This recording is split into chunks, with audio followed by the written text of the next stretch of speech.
Welcome, good morning all dear student. If you are new to this channel then subscribe and press the bell icon. बच्चों देख रहे हैं आज हम sunshine text book class 5 English का अध्ययन कर रहे हैं और ये देख रहे हैं आपका टॉपिक कौन सा है, न्यूज़पेपर। न्यूज़पेपर का मतलब होता है अखबार, जिसे समाचार पत्र भी कहते हैं। यहाँ क्या लिखा हुआ है, डू यू नो, इसका अर्थ हुआ क्या आप जानते हैं। Which newspaper come to your school, आपके स्कूल में कौन सा न्यूज़पेपर आता है या घर में आपका कौन सा अखबार आता है, उसके बारे में वो पूछ रहा है। डू यू रीड न्यूज़पेपर, कहता है क्या आप अखबार पढ़ते हैं। Now read to now more about newspaper, अब अखबार के बारे में और जानने के लिए क्या करेंगे, आगे की कहानी में पढ़ेंगे। और ये देखते हैं यहाँ क्या लिखा हुआ है, रीड एंड एंजॉय, पढ़ें और आनंद लें। उसके बाद क्या लिखा है यहाँ पर देख रहे हैं, ouch a painful sound was heard at the gate, Harshit turn back but could make out where the sound came from. He saw the newspaper lying at the gate. He picked it up. To his surprise, the newspaper greeted him good morning. Harshit said, "Is it you who spoke?" The newspaper replied, "Oh, yes, it is me." बच्चों इसका अर्थ क्या हुआ, इसको समझना चाहिए। लिखा है ouch a painful sound was the heard at the gate, तो आउच गेट पर एक दर्दनाक आवाज़ सुनाई दी। हर्षित पीछे मुड़ा, लेकिन पता नहीं लग सका कि आवाज़ कहाँ से आई। उसने देखा, क्या देखा उसने, लाइंग एट द गेट, उसने देखा कि गेट पर अखबार पड़ा हुआ है और उसने उठा लिया और उनके आश्चर्य के लिए समाचार पत्र में उन्हें गुड मॉर्निंग, बधाई दिया, जो कि यहाँ लिखा हुआ है। तो उसने क्या कहा था, तो हर्षित ने कहा क्या आप ही बोल रहे थे। तो अखबार ने क्या उत्तर दिया, हाँ हम ही बोल रहे थे। आगे देखिए यहाँ क्या लिखा हुआ है, हर्षित now realized that the painful sound which he had heard earlier was from that newspaper. They started talking. और अखबार ने उत्तर दिया, ओह हाँ यह मैं हूँ।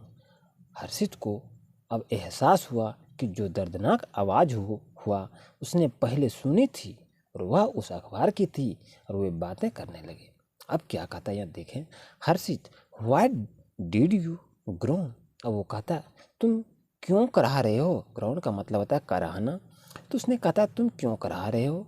तो आगे देखिए क्या लिखा है, newspaper I am around 500 years old but this vendor does not, लिखा है, अब देख रहे हैं, does not care for me, he just feeling me. अब वो क्या कहता है उसको देखना चाहिए।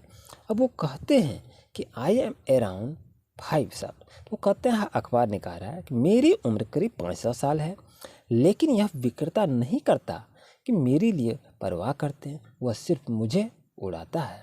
अब वो क्या कहते हैं, हर्षित वेयर यू बॉर्न, अब वो कहता है कि आपका जन्म कहाँ हुआ था। तो अखबार क्या कहते हैं, I was actually born in Germany in the late 1400 AD in the form of news pamphlet. अब वो क्या कहते हैं कि मैं वास्तव में जर्मनी में 1400 ईस्वी के अंत में पैदा हुआ था। तो हर्षित क्या कहते हैं, but you have chipped a lot, लेकिन तुम बदल गए हो। तो अब न्यूज़पेपर क्या कहता है, न्यूज़पेपर और हर्षित के बीच में ये वार्तालाप हो रहा है। बच्चों इस चीज़ को आप जान रहे हैं। अब यहाँ क्या कहता है, yes in this long span of time I have undergone many changes. It was in 1622 when I was successfully published for the first time by the name of Weekly News. अब वो क्या कहते हैं अखबार, हाँ इतना लंबे समय में मैंने कई बदलाव किए हैं, और यह 1622 ईस्वी में था जब वो क्या कह रहे हैं, अब देख रहे हैं, जब वो सफलतापूर्वक नए साप्ताहिक समाचार पत्र के नाम से पहली बार प्रकाशित हुआ, जिसको वीकली न्यूज़पेपर के नाम से जाना जाता था। बच्चों देख रहे हैं उसके बाद क्या लगा, then when did you come in India, फिर वह भारत कब आया।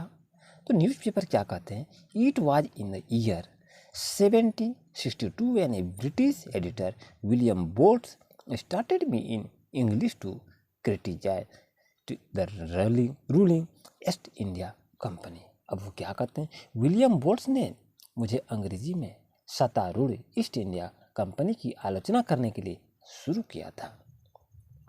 अब हर्षित क्या कह रहे हैं, तो tell me something more about you and your importance in the present world. अब हर्षित क्या कर रहे हैं, मुझे अपने और वर्तमान दुनिया में आपके महत्व के बारे में कुछ और बताइए। तो अखबार क्या कहते हैं, न्यूज़पेपर देख रहे हैं, of course why not to begin with, I am the cheapest source of information which can be accessed by rich as well as poor। वो क्या कहते हैं कि बेशक क्यों नहीं, मैं सूचना का सबसे सस्ता स्रोत हूँ जो कि गरीब भी हो सकता है।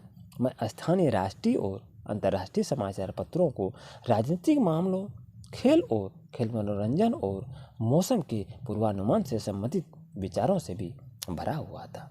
वो इसमें क्या कह रहा है, आगे देखें उसको। I am full the local, national and international. ये क्या कहते हैं, लोकल भी कहते हैं, राष्ट्रीय समाचार कहते हैं और अंतर्राष्ट्रीय न्यूज़ भी व्यूअर रिलेटेड टू पॉलिटिक्स, और वो राजनीतिक भी, social affair, game and sport, खेल कूद के बारे में, एंटरटेनमेंट मनोरंजन और वेदर फोरकास्ट और मौसम के बारे में भी हम जानकारी देते हैं। यही इसमें कह रहा है। आइए बच्चों उसका क्या देखते हैं, लिखा हुआ है, हर्षित कहते हैं, क्या कहते हैं, bravo you are great, now I can understand why our principal insisted on reading newspaper in the morning assembly daily। अब वो क्या कहते हैं कि वाह भाई तुम महान हो, अब मैं समझ सका हूँ कि हमारे प्रधानाचार्य ने सुबह की सभा में रोज अखबार पढ़ने पर जोर क्यों देते हैं। अब वो क्या कहते हैं न्यूज़ पर, dear Harshit, there is an honest advice for you and your friend, you must read newspaper or watch my sister television for the daily news which will enhance your knowledge and improve the habit of reading। अब वो बच्चों क्या करें, इस चीज़ को चाहिए। वो कह रहे हैं, प्रिय हर्षित, आपके लिए, आपके दोस्तों के लिए ईमानदारी और सलाह ही दैनिक समाचार पत्रों के लिए आपको अखबार पढ़ना चाहिए या मेरी बहन का टेलीविज़न देखना चाहिए, जिससे आपके ज्ञान में वृद्धि होगी और पढ़ने में आदत भी सुधरेगा आपका। आप आगे ये क्या कहता है, okay thank you for your valuable information, I will try to follow your advice. कहता है ठीक है, आपकी बहुमूल्य जानकारी के लिए आपको धन्यवाद, मैं आपकी सलाह का पालन करने की कोशिश करूँगा। इस तरह से इस कहानी को आपने देखा बच्चों। अब यहाँ पर देख रहे हैं कुछ आपका वर्ड मीनिंग दिया हुआ है, वर्ड मीनिंग को भी आप देख लीजिए। क्या लिखा है, painful, surprise, realise, picked, ground, conversing.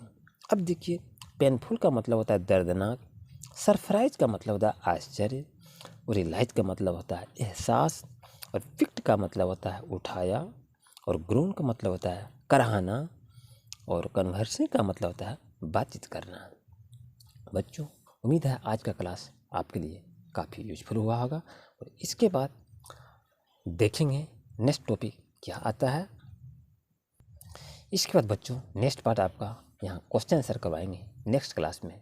तो आपसे मेरा निर्देश है कि अगर आप हमारे चैनल पर नए हैं तो अभी सब्सक्राइब कर लीजिए और बेल आइकन को ऑन कर लीजिए। और ये सनशाइन 5 क्लास टेक्स्ट बुक का ये अंतिम चैप्टर है। अगर आप 5 क्लास में पढ़ रहे हैं और आप इंग्लिश पुस्तक को नहीं पढ़ पा रहे हैं तो हमारे प्लेलिस्ट में जाइए और सारी की सारी कहानी को देखें, समझें और क्वेश्चन आंसर को आप करने का प्रयास करेंगे। ये सनशाइन टेक्स्ट बुक क्लास 5 की ऑलरेडी पूरी कहानी को कंप्लीट कर दिया गया है क्वेश्चन आंसर के साथ में। उम्मीद है आप हमारी बात को अच्छी तरह समझ गए होंगे और अपनी पढ़ाई को कंटिन्यू जारी रखें। Thank you for watching my video.